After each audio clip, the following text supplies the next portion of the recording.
It's 8 p.m. Cairo local time. Welcome to Panorama News, and I'm Dina Hussein. I'm reading you the political segment.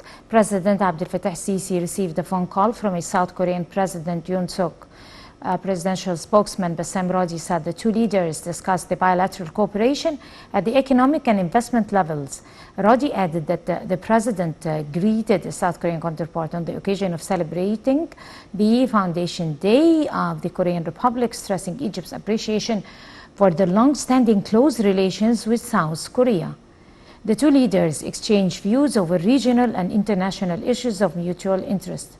They also probed means of fostering cooperation in climate change issues, as Egypt is hosting EU Climate Change Conference COP27 in Sharm el-Sheikh next month. Their telephone conversation came within the framework of friendly relations that bind the two nations, as well as successful Korean investments which act as role models in various fields.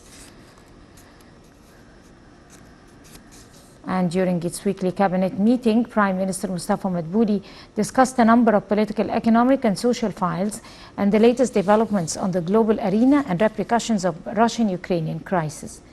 The cabinet meeting also followed up on preparations ahead of the economic conference and COP27 summit in Sharm el-Sheikh next November, in addition to provision of staple commodities for citizens and monitoring markets. And Prime Minister Mustafa Madbouli launched the first phase of the Cairo Bike Project. Madbouli said the Cairo Bike Project is the first public bike system in Egypt which relies on the usage of green transport as an alternative to cars. This coincides with Egypt's preparations to host the UN Climate Change Conference of the parties COP27 next month in Sharm el-Sheikh.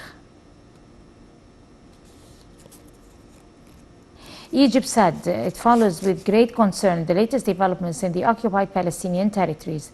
Cairo called for immediate cessation of violence and protection of civilians whose lives are in a state of continual risk. Moreover, Egypt called on major international powers and peace process partners to bear responsibility of stopping violence and taking urgent actions to calm the escalating situation. A number of West Bank cities and the vicinity of Al-Aqsa Mosque are witnessing waves of violence and continued Israeli attacks over the past few days.